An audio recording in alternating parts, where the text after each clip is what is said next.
Guys, magandang araw sa ating lahat. Ngayon ang gagawin natin ay mag-flush tayo ng ating cooling system. So, bali ito yung sasakyan ni Kuya. So, mini-maintain natin, inaayos natin lahat. So, ang gagawin natin ngayon sa sasakyan niya, kasi request niya, gusto niyang i-flush yung cooling system. So, kailangan guys, pagka gumamit tayo ng coolant, kailangan hindi tayo gagamit ng ibang kulay. So, gagamitin lang natin yung universal, yung kulay green, para safe sa ating makina. Ngayon, ang mga kakailanganin natin na gamit, meron tayo dito na Wilkins na distilled water. Tapos, meron din tayo dito na coolant. So, ito yung coolant na gamit natin. 4 liters yan, 3 liters plus 1 liter. Itong gamit natin na brand, Freestone. Tapos, meron din tayo dito na pang flush sa ating radiator. Isang ganito, kaya niya hanggang 10 liters na tubig sa loob ng makina. Pagka mga sobra 10 liters na laman ng ating cooling system, so mga dalawa na yung gagamitin natin yan. Bali 354 ml ito.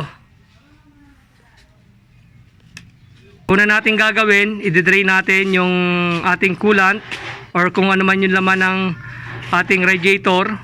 I-drain natin yan. Tapos maglalagay tayo ng cooling system flush. Tapos lalagyan natin ng distilled water. So wala tayong ibang gagamitin na tubig kundi distilled water lang. Tapos paanda rin natin ng mga 10 to 20 minutes bago tayo mag-drain ulit. After nun, palamigin natin yung makina. Tapos i-drain natin ulit. Tapos maglalagay tayo ulit ng distilled water. Tapos paanda rin ulit natin 10 to 20 minutes. Tapos i-drain natin ulit. Saka tayo maglalagay ng coolant. So, ganyan ang gagawin natin.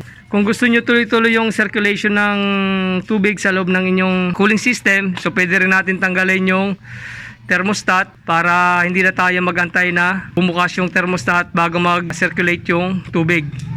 So, pwede rin natin gawin yon. Ngayon, sisimulan na natin. Meron yan na drainage sa ilalim. Papakita ko rin sa inyo mamaya. So guys, nandito tayo ngayon sa ilalim. Ang drainage ng ating radiator ay nandito. Ito, pwede natin gamitan ng Phillips screw pag medyo matigas. Pagka hindi naman yan, kamay lang, malambot naman siya. Dito natin sasahurin yung coolant. So kailangan natin sahurin kasi pagka dinirekta natin na binuhos yan sa lupa, so poisonous yan. So pag nainom yan ng mga alaga nating hayop na aso tsaka pusa, so pwedeng ikamatay nila. So kailangan natin sahuran. I-drain natin yan dito. Tapos pagkabukas natin ito para mabilis yung tulo, bubuksan natin yung radiator cap. Kuha tayo ng pansahod, lagay natin sa ilalim. Siguraduhin natin na bago tayo magtanggal niyan, kailangan malamig yung ating makina. Huwag tayo magbubukas niyan ng mainit dahil yung pressure, delikado sa atin. Baka tayo ay mapuslitan, so pwedeng ikasunog ng balat natin. Okay?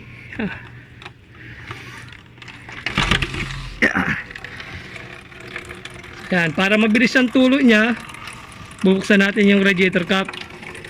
So ito yung drain plug niya. May rubber yan dito. May o-ring. So buksan natin para mabilis yung tulo.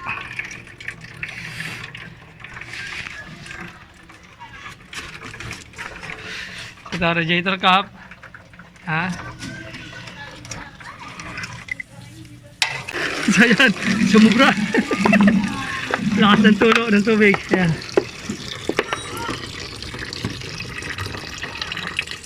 Ganyan, mabilis ang tulo niya pagka tinanggalan natin yung takip ng radiator. So yan, kulay pink yung nilagay nila. So delikado ito pagka nilagay natin sa ating radiator. Pwede mag-form yan ng parang jelly at pwedeng bumara yung ating cooling system pag ginamitan natin ng ibang kulay. Pagmumula ng overheat yan at pwedeng kasira pa ng ating makina. Guys, pag walang drainage yung inyong sasakyan, pwede nyo rin siya hugutin doon sa yan, sa radiator hose, yung pinakababa. Yan, may clamp na yan. Tanggalin nyo yan, tapos sugutin nyo. Diyan lalabas yung coolant. Pag walang drainage na ganito, yung inyong radiator. Pantayin lang natin na maubos yung laman yan.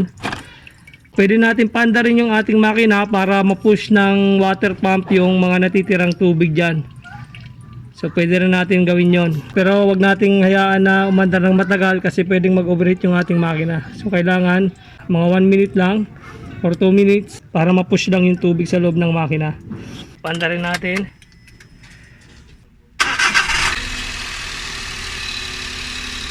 Yan. Padalhin lang natin ng mga ilang minuto.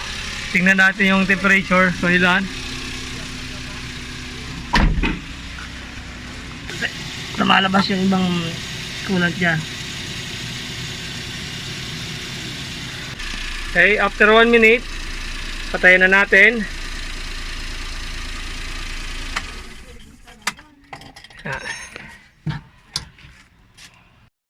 So ngayon guys, pagka na-drain na natin yung coolant na dati, so isasara natin yung drain plug, tapos maglalagay tayo ng distilled water dito. Linisan muna natin bago tayo maglagay ng flushing. So i-drain muna natin lahat ng coolant na natitira, yung dating coolant. Sara muna natin yung drainage nya. Kaya natin yung drain plug sa ilalim. Maglagay tayo ng imbudo.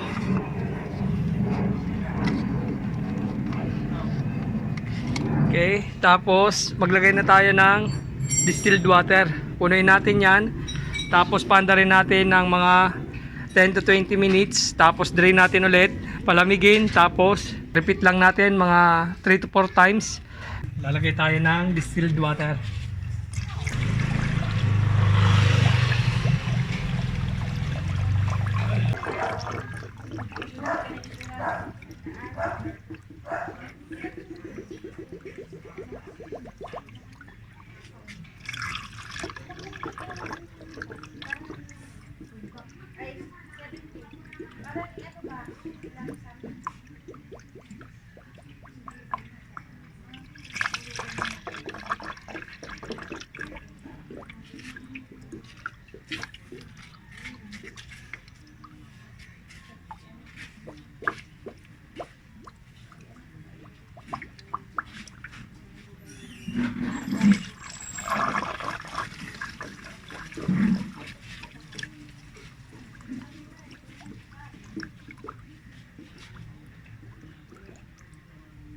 Yan. So, pwede na paandarin natin yung makina.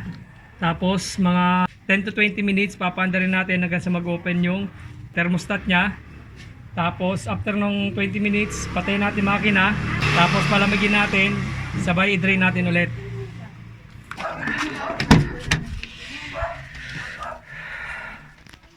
Paandarin natin yung makina. At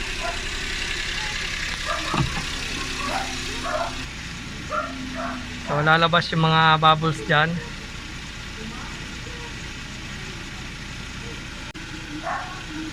So wait lang natin 10 to 15 minutes. Tapos patayin natin.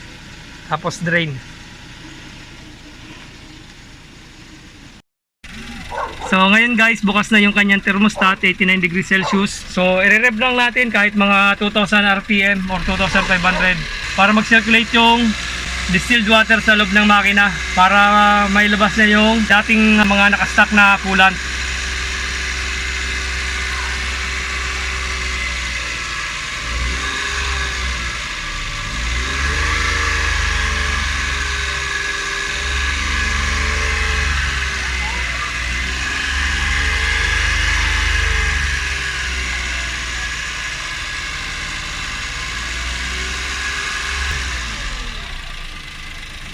Ayan. Papatayin natin after ilang minuto. Tapos pantayin natin na lumamig yung ating makina. Tapos i-drain na natin yung nilagay natin na distilled water. Tapos maglalagay tayo ulit. So ganyan lang, mga 3 repetition. Maglalagay tayo ulit ng distilled water. So malamig na yung makina, na-drain na natin. So lagay ulit tayo ng distilled water.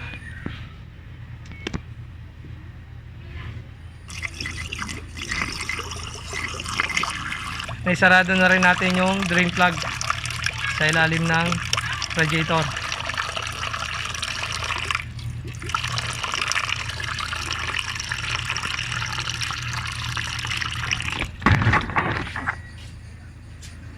So ayan, papanda rin na natin. So ayun nga guys, after apat natin na beses mag-drain, ito yung una, yung tinanggal natin na coolant. Tapos ito yung pangalawa na pag-drain natin, pangatlo, tapos yung pang-apat. So clear na siya, wala na masyadong kulay yung tubig. Maglalagay na tayo ng cooling system flush.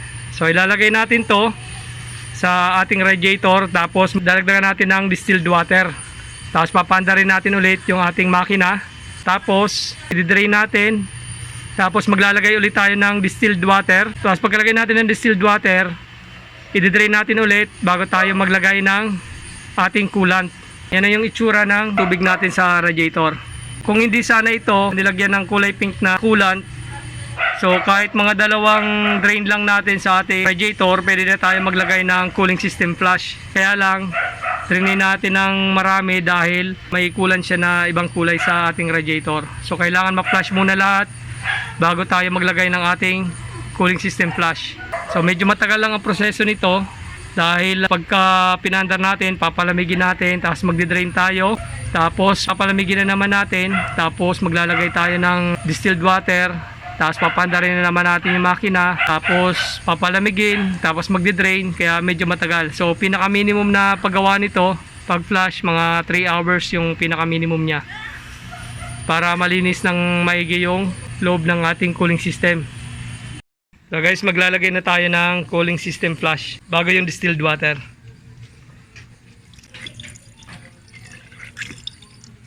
So ilalagay natin to, tapos dagdag tayo ng distilled water.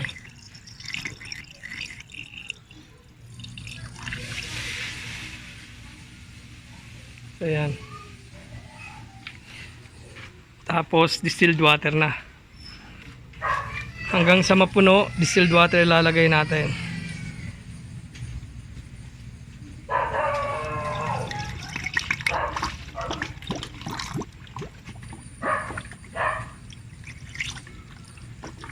Tapos papanda rin natin to mga 10 to 20 minutes. Palamig, tapos i-drain.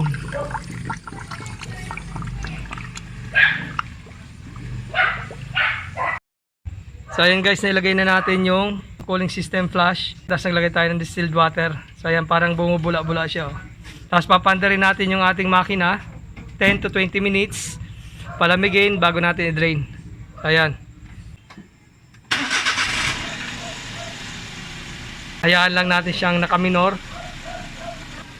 Tapos after nito, pagkatapos natin i-drain, maglalagay tayo ng distilled water para malinis yung ating cooling system. Matanggal yung chemical na nilagay natin bago tayo maglagay ng ating coolant. Malapit na tayo matapos. 2 drain na lang, so tapos na tayo.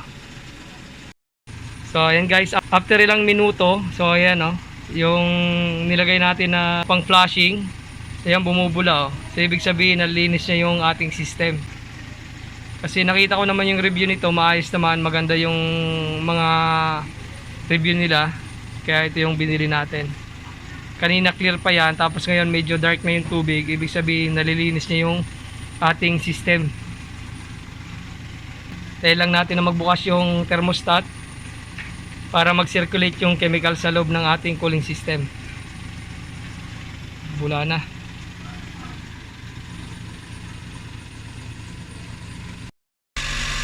So guys, ngayon i-rev natin yung ating makina para mag-circulate yung chemical na nilagay natin.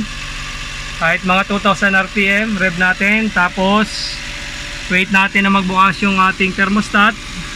82 degrees Celsius, nagbukas na yung ating thermostat. Ayan, i-circulate na yan sa loob. Rev lang natin 2,500, 3,000. Yan, rev lang natin 2,500 RPM.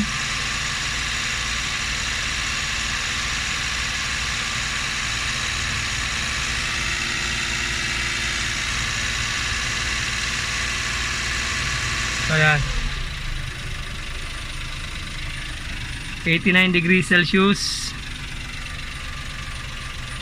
Okay.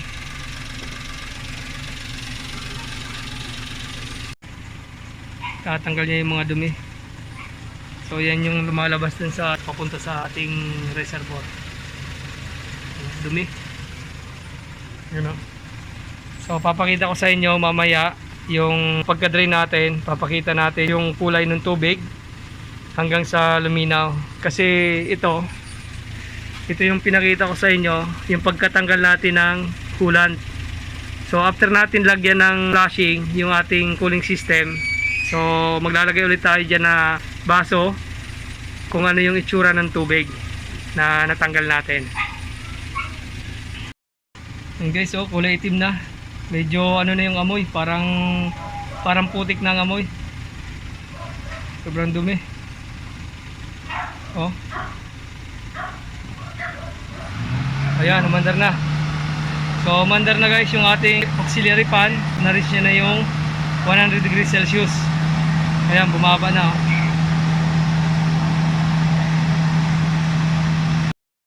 So ayan guys, magdi-drain na tayo.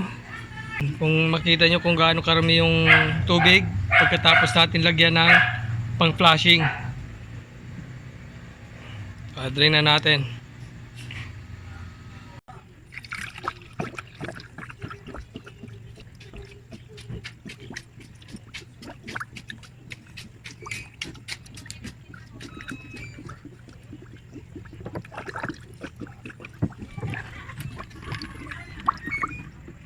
Punin lang natin yan, tapos papandarin na ulit natin yung makina. Yan, refill tayo ulit. Yan guys, medyo malapit na tayo. Malinaw na yung tubig niya. Yan, ito na yung last na nilagay natin na distilled water. Tapos susunod nito, palamigin natin. Tapos drain natin yan. Tapos maglalagay na tayo ng coolant. Yan. Malabas pa yung ano kasi may hangin pa yan sa loob eh.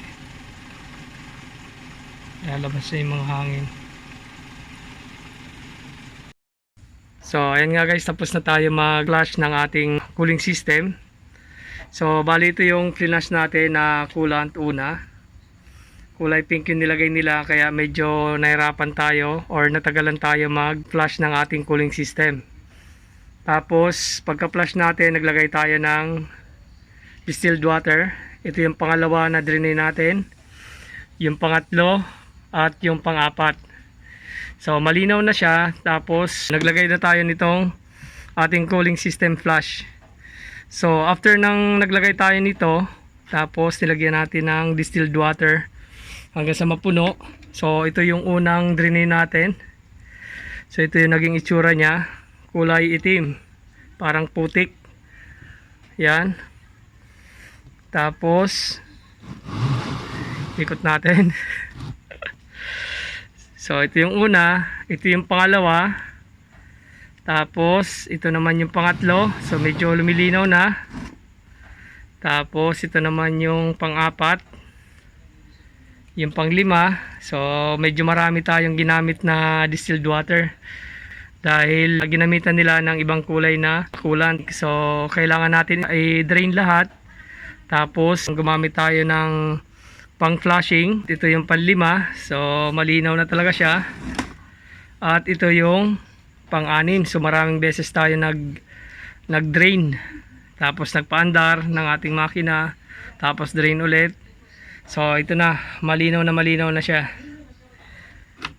Tapos ngayon, ito na yung panlas natin, yung coolant na natin na ilalagay. So ayan. So pampito, saka tayo naglagay ng coolant sa ating cooling system. So ngayon, gagawin natin, naibalik na natin yung drain plug ng ating radiator. So maglalagay na tayo ng coolant sa ating cooling system. So ayan. So medyo marami-rami. So ginawan ko siya ng mga sample. Ayan, pabalik hanggang sa pinakauna, pangalawa. Napakaitim yung pinakauna. Pagkatapos natin linisan, so akala natin malinis na, pero hindi pala. Paglagay natin ng cooling system flush, so ayan nangyari. So maitim pa ang loob ng ating cooling system. So napaka-importante na mag-flush tayo ng ating cooling system, lalo na pag matagal tayong hindi nagpa-flush niyan. So gagawin natin yan kahit every 100,000 kilometers or every 3 to 5 years. So matagal-tagal naman. So ayan. So maglagay na tayo, tapos magbe-bleed na tayo ng ating system para walang hangin sa loob. So guys, ito na yung gamit natin na coolant, Prestone, ready to use. So 1 liter plus 3 liters, so 4 liters yung gagamitin natin. Okay, maglalagay na tayo.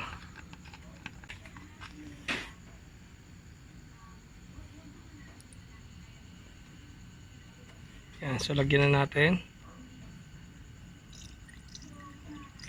So ito na yung pinaka final na ilalagay natin, coolant.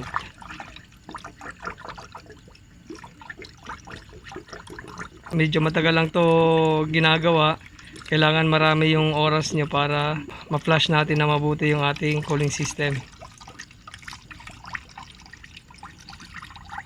So, kailangan natin tanggalin na maigi yung chemical na nilagay natin, tapos ma-flush natin yung dating coolant.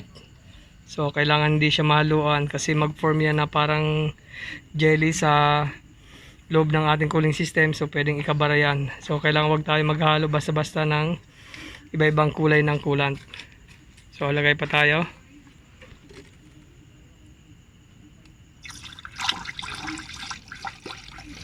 Tapos yung sasakyan, medyo inangat din natin ng kaunti yung unahan para pag bleed natin, so lalabas yung mga air bubble sa loob. Para hindi tayo mag-overheat, kailangan ma-bleed natin ng mabuti.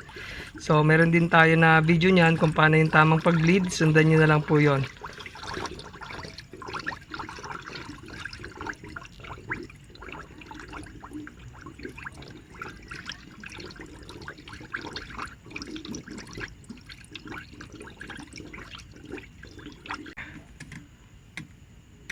Ay, nakalagay na tayo ng coolant. Papandarin na natin ngayon yung ating makina. Pag nagbukas yung ating thermostat, bababa ulit yan. So kailangan natin mag-refill ng coolant ulit. So pandarin na natin. So start na natin.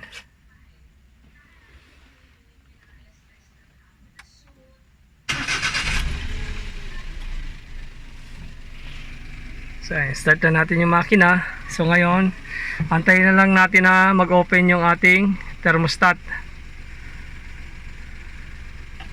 So wait lang natin mag-open. Bali yung thermostat niya, hindi natin nakita kung ilang degree Celsius yung kailangan niya mag-open. Dalawa lang naman yung temperature niya na nakalagay dun sa ating thermostat na kailangan niya mag-open. 82 degrees Celsius or 88 degrees Celsius. So titingnan natin. Pag nag-open na yung ating thermostat, bababa na yung coolant dun sa ating imbudo. So antayin lang natin bumaba yan, tapos mag-refill tayo ng coolant. Tapos ito, yung dito sa radiator na hose dito sa papunta sa reservoir, nilagyan din natin ng bara para hindi tumulo yung coolant dito na galing dun sa thermocap. Tapos after nyan, maglalagay din tayo ng coolant doon sa ating reservoir. So wag natin kalimutan na lagyan yon hanggang sa full level lang. Okay. So ayan guys, bali 88 degrees na yung temperature natin doon. So bukas na yung ating thermostat. Kaya bumaba na yung ating yung ating coolant. So lumalabas yung mga air bubbles niya dyan sa ating cooling system. So antayin natin na lumabas lahat para hindi mag-overheat yung ating sasakyan. Kasi pag may air bubbles pa yan, lumalabas yung mga air bubbles niya. Kasi pagka may air bubbles pa yan sa loob, pag hindi yan natanggal, so pwedeng mag-overheat yung ating makina. Antayin lang natin hanggang sa ma-bleed natin ng maayos. So ayan. So ayun guys, tapos na tayo mag-bleed. So okay na, wala nang bula na lumalabas. Naglagay na rin tayo ng coolant dito sa ating reservoir. So hanggang doon lang sa may nakalagay na full. So pagmamasdan lang natin ng mga ilang araw kung dadagdag siya or nagbabawas. At pag ganon, pwede natin i-check yung ating mga thermocap or radiator cap or thermostat kung may problema tayo. So ganyan lang kadali kung paano mag-flushing ng ating cooling system. Kung nagustuhan nyo itong ating video, huwag po natin kalimutan i-like, share, and subscribe ang aking channel. At pakiclick po ng ating notification bell para updated po sila sa mga video ko pa pong i-upload. Maraming salamat po at ingat po tayo. God bless po.